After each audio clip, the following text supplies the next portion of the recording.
Thank you, John, and good afternoon, everyone. Thank you very much for the invitation here today.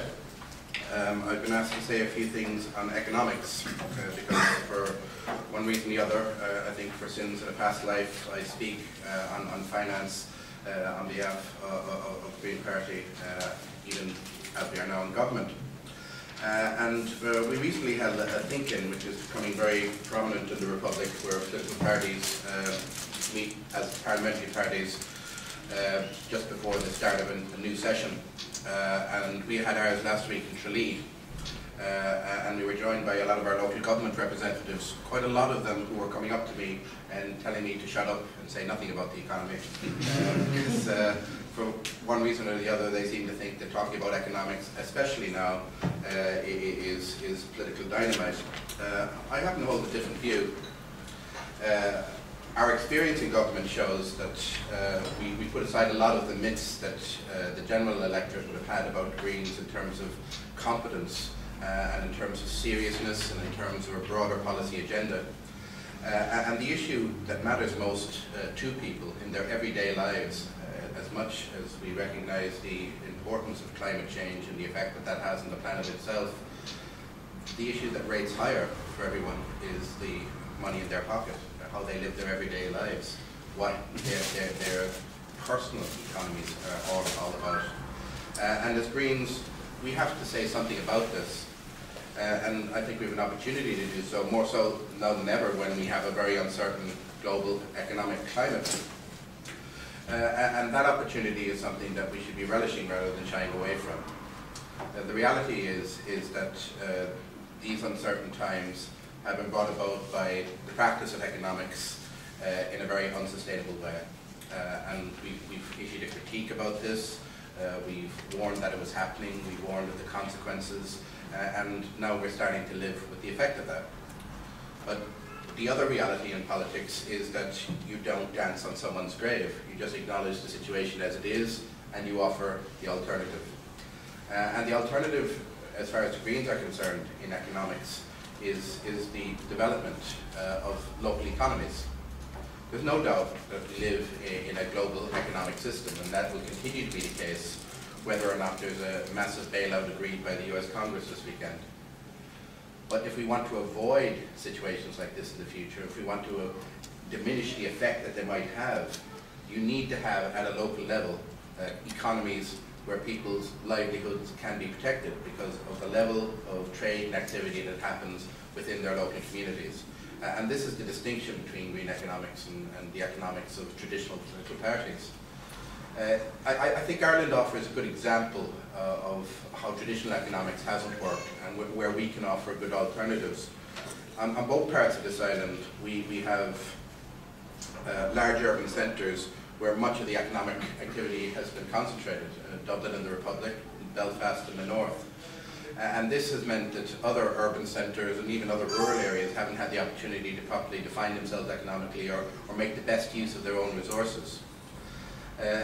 As an island with two jurisdictions, there are a lot of difficulties. There are two systems of currency, there are different taxation regimes, and we have different elements of legislation that work against having a more common approach to economics on the island itself. But one of the things I believe that we should be saying, both in the Assembly and through our participation in government and Leinster House, is trying to diminish these barriers.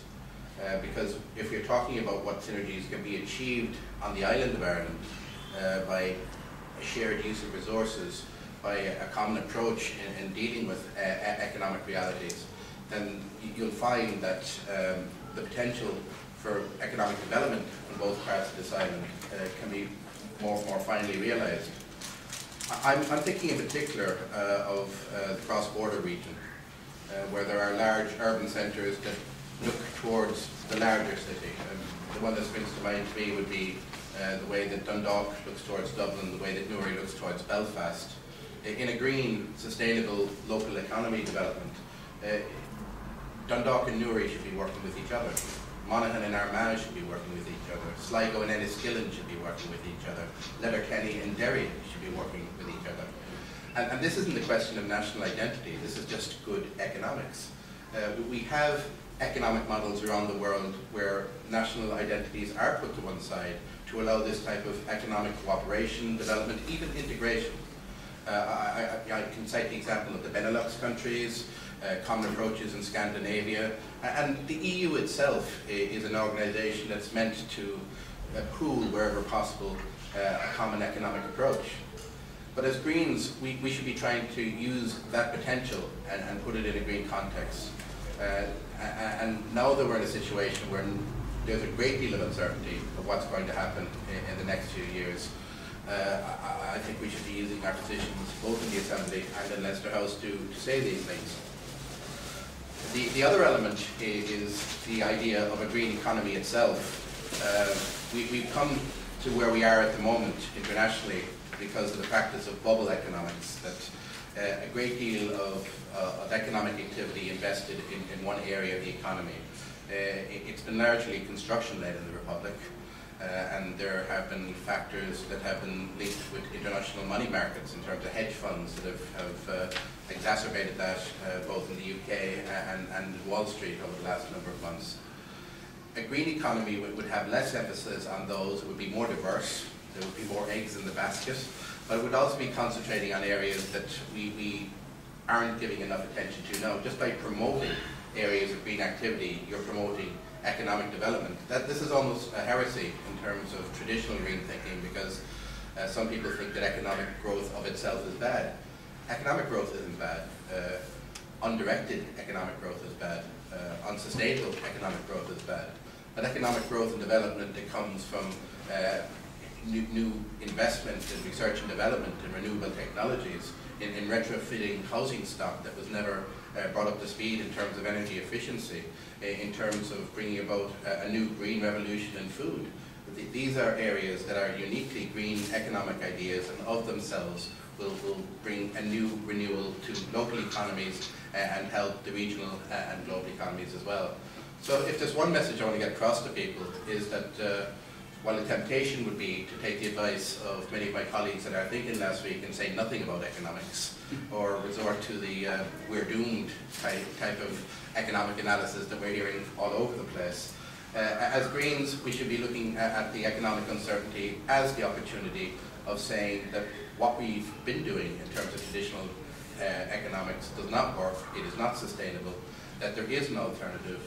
And by stressing that alternative and putting that alternative in practice, now that we are in government in the Republic, that we are giving people an opportunity of a sustainable life that will go beyond the immediate generation, that will promote a type of politics that isn't about the next general election, and will really make people think positively about green politics in general and the Green Party in particular. So I hope those words, for what they are useful as you decide what you decide today. Thank you very much.